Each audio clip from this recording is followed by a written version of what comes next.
I found out my brother cut me out of my father's retirement party the same way you find out a lock has been changed on a door you used to own.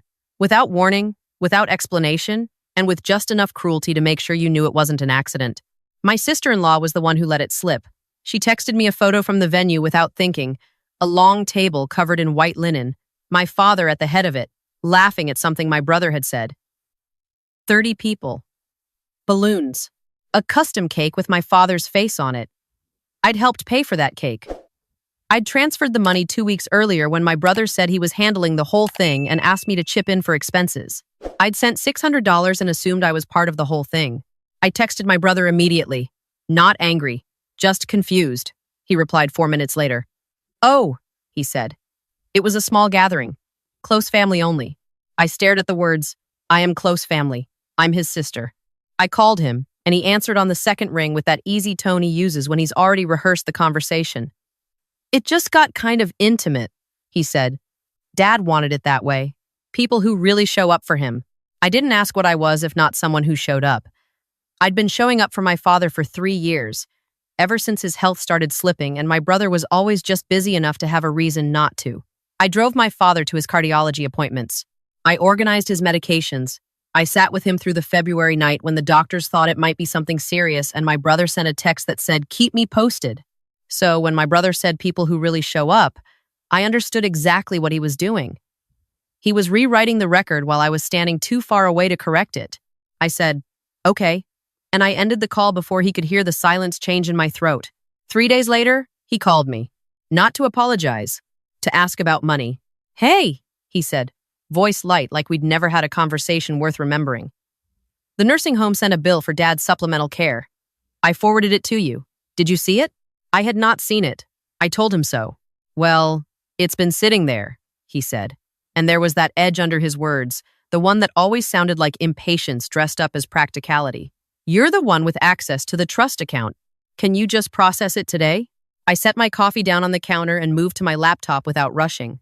3 years earlier, when my father's cognitive decline first became something we couldn't explain away, my parents had set up a revocable living trust to manage medical and long-term care expenses. My father had named me as trustee, not because I was the oldest, my brother is 2 years older than me, but because my father had looked at both of us carefully and made a quiet decision based on what he'd seen over a long time. My brother had never said anything graceful about that decision. I logged into the trust portal and pulled up the account activity. I looked for the nursing home invoice in the document queue. It wasn't there. I checked the forwarded email. It existed, but the invoice number didn't match anything in the billing system the facility used. I'd been through enough of these statements to know what they looked like. I called the nursing home directly. The billing coordinator picked up on the third ring. I gave her my father's name and the invoice number my brother had forwarded. She typed for a moment. Then she said, "We don't have an outstanding balance on this account." I asked her to double check. She did. She came back and said the account was current. The last payment had been processed on schedule. Everything was in order. I thanked her, ended the call, and sat very still for a moment. Then I opened the trust portal again and clicked into the document log. Every request, every upload, every access attempt was timestamped. I scrolled back through the last 2 weeks. There was a standard statement. A pharmacy reimbursement, I'd approved. A routine care note from the facility. And then there it was, 4 days ago. A document upload request. Source, external submission. Type, expense reimbursement. Amount, $4,200. Status, pending trustee approval. Uploaded by authorized family contact. I clicked into the details. The document was a reimbursement form. It looked like the facility's standard form. The logo matched, the header matched, but the payment destination field at the bottom listed a personal checking account, not the nursing home's account, not my father's care account, a personal checking account at a bank I didn't recognize.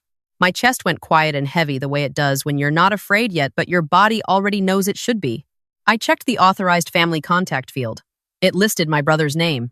I picked up my phone and called him back. He answered on the second ring again. Still easy. Still relaxed. Did you see the invoice? He asked. I'm looking at the portal right now, I said. There's a reimbursement request here for $4,200. Yes, he said immediately, like he'd been waiting. That's the one. The facility said they'd process it faster if it went through a direct transfer. To whose account? I asked. He paused half a beat. It's a handling account, he said. I set it up to manage payments so you don't have to chase down every little thing. I kept my voice completely level. What bank is it? I asked. He said a name I hadn't heard him mention before. Not his usual bank, a smaller regional institution. I said, I need the account documentation before I approve anything. That's the trust protocol. He exhaled. Elena, it's fine. I set it up specifically for Dad's care. You don't have to make this complicated. I noticed that he'd used my name. He almost never uses my name. He uses it when he wants to signal that he's losing patience with me. I said, send me the documentation today. He said he would. He didn't. That night I sat with the reimbursement form pulled up on my screen and looked at it carefully for the first time. The logo was right. The header was right. But the invoice date was a Sunday. The nursing home's billing department didn't process on Sundays. I knew this because I'd called them on a Sunday once and gotten a recording. I'd learned to call on Tuesdays.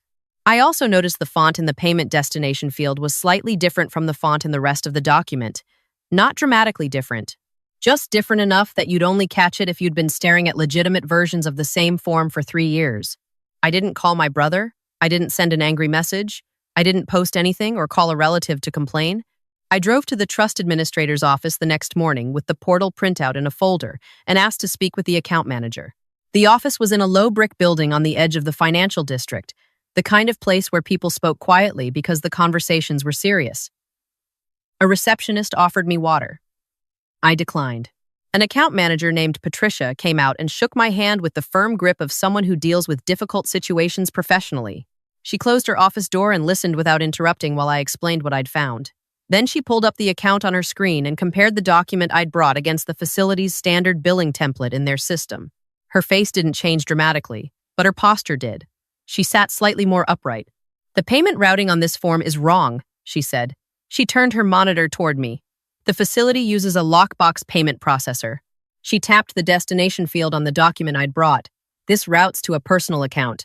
I know, I said. I already called the facility. They have no outstanding balance. Patricia's eyes came up to mine. She asked me very carefully, do you know who submitted this? I told her. She nodded once. The kind of nod that meant she understood the full weight of the situation and wasn't going to make it heavier with unnecessary words. She opened a secondary screen. I need to show you something, she said. She pulled up an access log I'd never seen before, a deeper audit trail behind the trustee portal. There had been 3 login attempts to the account over the past 10 days, using my credentials. 2 had failed because the security questions weren't answered correctly. The 3rd had been initiated from a device I didn't recognize and had been blocked by the system's anomaly detection. My skin went cold. He tried to get into the account directly, I said. Not as himself, as me. Patricia's expression stayed careful and professional. The attempts are logged, she said. The IP address on the 3rd attempt resolves to a residential address. I can flag this for our fraud review team. Please do, I said. She pulled a form from her desk and slid it across. This freezes all pending requests and requires in-person trustee verification for any transaction going forward, she said. It also initiates our internal review. I recommend you speak with a trust litigation attorney today, not tomorrow. I signed the form. My hand didn't shake. Patricia clicked something that made a small, clean sound, like a door being bolted from the inside. On my way out, I checked my phone. 2 texts from my brother. The first one said, "Did you approve that yet?" The second one, sent 40 minutes later, said, "If you don't process this today, I'll have to tell Dad you're the reason his care is being delayed." I took a screenshot of both and put my phone in my bag. The attorney's office was downtown in a building with high ceilings, and the kind of quiet that meant people only spoke when they had something worth saying. The attorney was a woman named Margaret Hess, early 50s, silver earrings, a legal pad already open when I walked in. She had the focused stillness of someone who had heard terrible things from ordinary families for a long time and had stopped being surprised by any of it. "Show me what you have," she said. I laid it out on her desk in order. The reimbursement form with the altered payment destination. The portal access log. Patricia's fraud flagging note. The texts. Margaret read without speaking. She spent the most time on the document comparison. Then she set it down and looked at me directly. "This form was altered," she said. "The metadata on the digital upload doesn't match the facility's document system." She tapped the bottom corner where a file timestamp was embedded. This was created in a consumer document editor, not an institutional billing platform. I nodded. I thought so. She picked up the access log next. He attempted to use your credentials, she said. When that failed, he created a fake invoice and routed it to his own account. The only step left was getting you to approve the transfer. And when I didn't, he threatened to tell my father. I said. Margaret's jaw tightened slightly. She wrote something on her legal pad. Using your father's care as leverage, she said quietly. That tells us something about how long this has been building. I looked at my hands in my lap. My father doesn't know any of this is happening. Margaret leaned back. Does your brother have any formal authority over the trust? None, I said. He was named as a successor trustee only, meaning he would step in only if I was removed or incapacitated. She was quiet for a moment. Has anyone recently suggested you were not fit to manage the trust? The question landed with a weight I hadn't expected. I thought back over the last few months. My brother had said something to my aunt at Christmas about how I was stressed and overwhelmed. He'd mentioned to my father's primary care doctor that I seemed scattered, though the doctor had said nothing to me about it. I'd assumed it was just his version of small talk. I told Margaret this. Her expression didn't change, but her pen moved. That's a pattern, she said. Undermining your credibility before making a move. She set her pen down. I need to ask you something. Is there any chance he's already filed something? I hadn't considered it. I didn't know. I said so. Margaret picked up her phone and called the probate court clerk's office. She gave them the trust reference number and my father's name and asked if any petitions had been filed in the last 30 days. I watched her face while she listened. Her expression settled into something still and controlled. She thanked the clerk and hung up. There's a petition, she said, filed 6 days ago. The room felt smaller for a moment. What kind? I asked. Petition to replace the trustee, she said. On the grounds of alleged financial mismanagement, alleged failure to distribute assets, and alleged impairment affecting judgment. Impairment. There was my brother's word for it. Not unstable this time. Impairment. Dressed up differently but aimed at the same target. Who filed it? I asked, even though I already knew. She slid her notepad toward me and I saw my brother's name written in her neat handwriting with a case number beside it. He asked for temporary trustee authority to be transferred to himself pending the hearing, Margaret said. He also requested that all trust correspondence be redirected to a new mailing address. What address? I asked. She looked at her notes. A private mailbox service on Claremont Avenue. My throat tightened. He didn't send the petition notice to me, I said. He sent it to a mailbox he controls. Margaret's expression sharpened. When did you last receive any trust correspondence at your home address? I thought about it. The last statement had come by email, but the formal legal notices, the ones the court sent by certified mail, I hadn't seen any. I'd assumed there was nothing requiring my attention. Margaret stood up. We need to go to the probate court today, she said. Right now, before the end of business, the probate court was 20 minutes away. Margaret drove. She made calls from the passenger seat while I sat beside her, going over the timeline in my head. The retirement party. The $600 I'd sent for a celebration I wasn't invited to attend. The invoice that appeared on a Sunday. The 3 login attempts. The petition filed on the same week he'd called me asking about a bill that didn't exist. It wasn't chaos. It was a schedule. The courthouse smelled like recycled air and old paper. We moved through security and found the probate clerk's window. Margaret presented her bar card and the trust reference number. The clerk, a man in his 60s with reading glasses pushed up on his forehead, typed without looking up. He found the file. He looked at his screen. Then he looked at us. There's a mail hold on this file, he said. Margaret and I exchanged a look. Why? She asked. He clicked through tabs. Someone attempted to update the correspondence address for this estate last week, he said. The request was denied. The hold was placed by the clerk supervisor after the attempt flagged as suspicious. My brother tried to intercept the court notices, I said. The clerk didn't confirm or deny. He just said, the hold means nothing goes out to any address except the one on file with the court. He glanced at me. Which is yours? Margaret asked to see the address change request. The clerk turned his monitor slightly. The new address listed was the mailbox service on Claremont Avenue. The request had been submitted through the court's online filing portal under an account registered to my brother's email address. He didn't even try to hide it, I said quietly. Margaret's voice stayed steady. Can we get the filing metadata and a full copy of the petition today? He printed both without hesitation. Margaret reviewed the petition while I stood beside her, reading over her shoulder. My brother had painted a precise picture. I had controlled the trust since its inception. I had withheld distributions from him and from our father's care account, out of personal grievance. I had shown signs of cognitive and emotional instability. He had attached screenshots of text messages between us, selected carefully, edited slightly, cropped to remove his own words, so that only my responses remained, and those responses, taken out of context, made me look reactive and unreasonable. He had attached a letter from a family friend who'd seen me upset at a birthday gathering 2 years ago and apparently put it in writing that I seemed overwhelmed and not fully present. He had attached a copy of my father's trust document with my name as trustee highlighted in yellow, as if the appointment itself were evidence of something troubling. Margaret tapped the last page. "He signed this under penalty of perjury," she said. And he listed a contact phone number for the petitioning party. She held the page so I could see it. It wasn't my brother's number. It was my sister-in-law's. I stared at that number for a moment. She had been the one who sent me the photo from the party. I had assumed it was an accident, a thoughtless forward.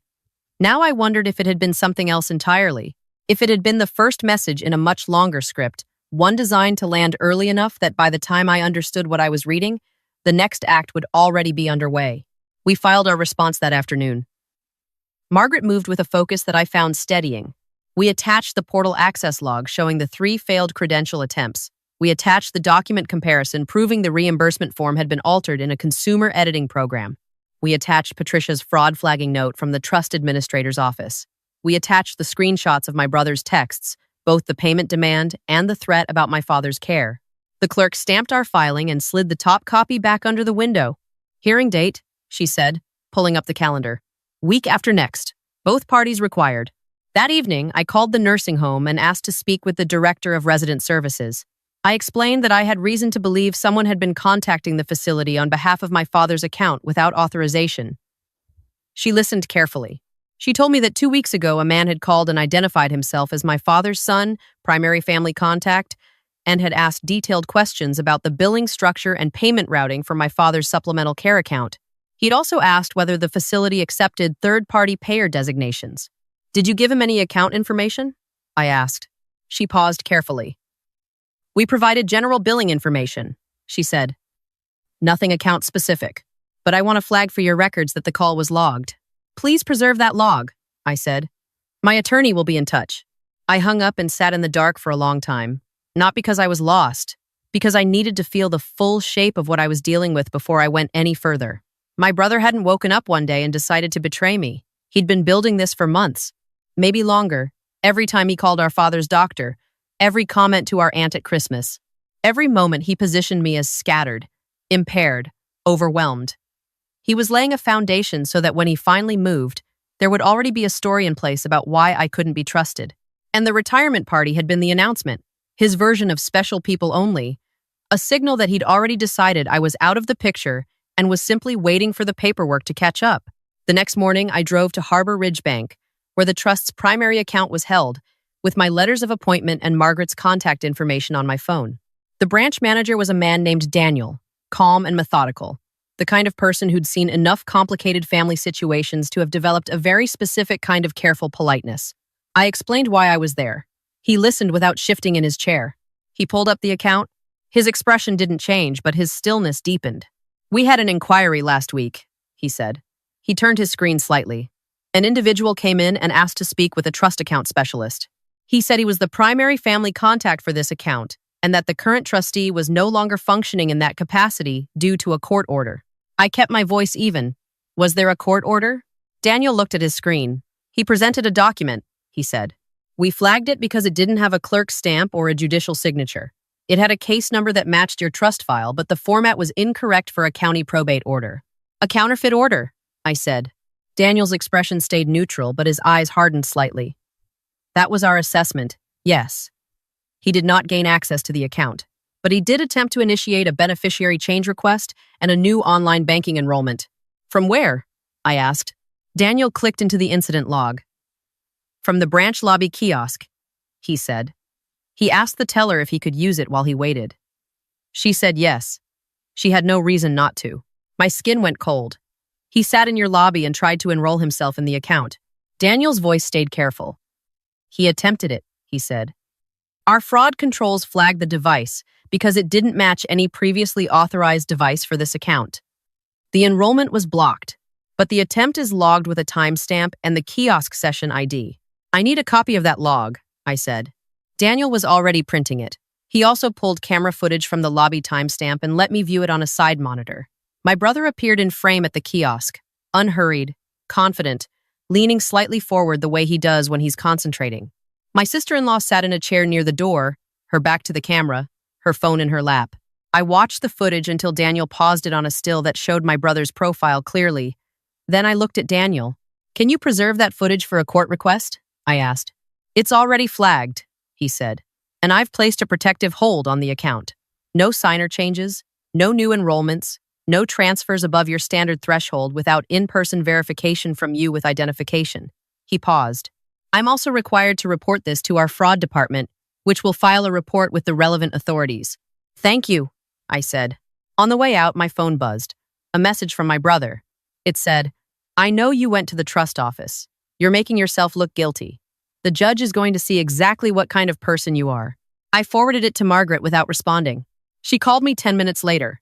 "He's escalating," she said. "That message is coercion.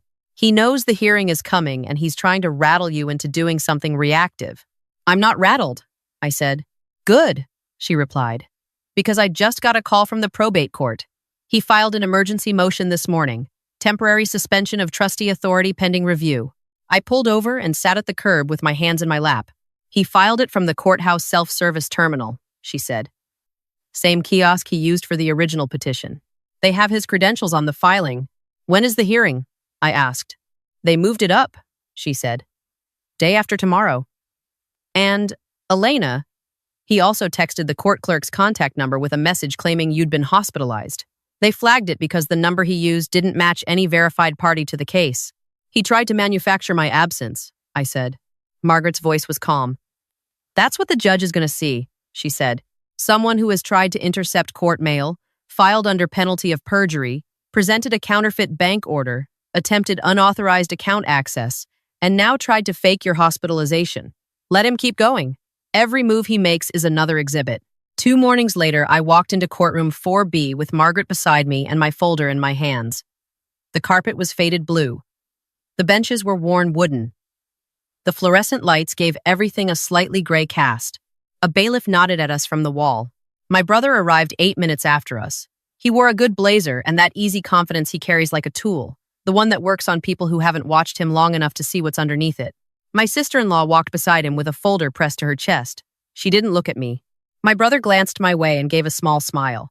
The patient kind. The kind that's designed to make you feel like you're the one who's confused.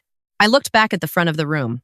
The judge was a woman in her late 50s with reading glasses and the kind of composed expression that comes from having spent years watching people perform their grievances in front of her. She did not smile when she entered. She sat, opened the file, and read for a moment before looking up. She confirmed my status as trustee on record. Then she turned to my brother and said, "You filed a petition to remove the trustee and an emergency motion for temporary suspension. You also filed an address change request to redirect trust correspondence to a private mailbox not belonging to the trustee. Walk me through your reasoning." My brother's voice came out measured. "Our father is receiving inadequate care because my sister is controlling access to the funds," he said. "She's been using the trust to maintain authority over the family. She's not well. I'm trying to protect my father." The judge looked at him over her glasses. "Do you have documentation of inadequate care?" He held up his folder. "Yes, Your Honor.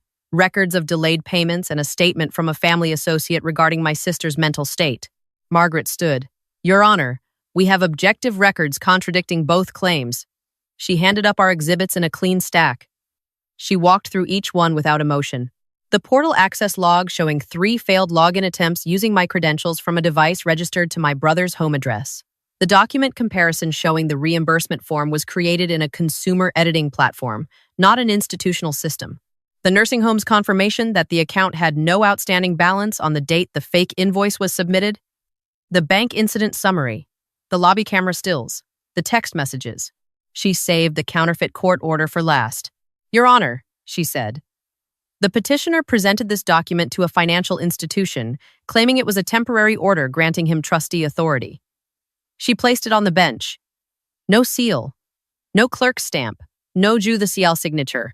The bank flagged it as counterfeit and preserved the footage of the petitioner, using the branch kiosk to attempt unauthorized account enrollment immediately after the document was rejected.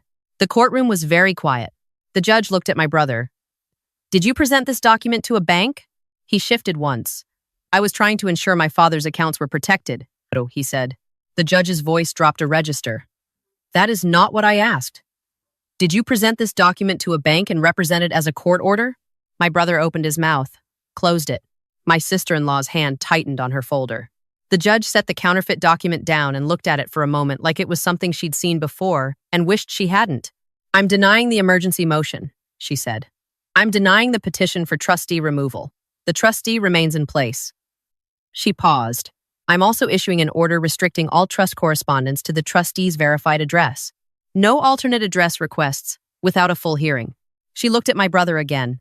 "This petition appears to have been filed in bad faith," she said. "I'm scheduling a show cause hearing regarding sanctions." She removed her glasses and set them on the bench. "I'm also referring the bank incident to the district attorney's office for review of potential forgery and fraud charges." She looked at my sister-in-law, and given that the petitioner's listed contact is a cohabitant who was present at the bank incident, I'm including that detail in the referral. My sister-in-law's face went very still. My brother said, "Your Honor, this is a family matter." The judge looked at him the way someone looks at a statement that has already answered its own question. "No," she said simply. "It stopped being a family matter when you presented a counterfeit order to a bank." She closed the file. "We're adjourned." Outside the courtroom, 2 investigators from the County Financial Crimes Unit were waiting in the hallway. They'd been notified by the bank's fraud report and the court's referral. They asked us to step aside. They spoke to Margaret briefly. Then one of them stepped in front of my brother and said quietly, "We need to speak with you and your wife regarding the Harbor Ridge Bank incident and the document presented there this morning." My brother looked at me. For the first time all day, his expression had nothing practiced in it. I looked at the stamped order in Margaret's hand instead, because paper is louder than family. 3 weeks later, the district attorney filed charges: forgery related to the counterfeit court document, attempted fraud related to the bank access attempt, tampering with a trust instrument related to the altered reimbursement form.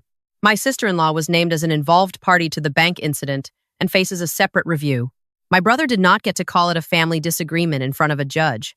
He got a hearing date, a public defender referral, and the particular silence that falls over a person when the story they've been telling finally runs out of room. My father doesn't fully understand the legal details. He understands that something happened and that I handled it. He held my hand one afternoon in his room at the care facility and said, "I always knew you'd be the one to stay." I didn't tell him what staying had cost. He already knew. I paid all outstanding trust expenses through the verified channel, in full, on time, the way I always had. I updated the security protocols on the account and added a secondary authentication layer that Patricia at the trust office helped me configure. The account is clean. The records are clear. The correspondence comes to my address. And the $600 I sent for a retirement party I was never meant to attend? I documented it as a personal gift, closed the ledger, and let it be what it was.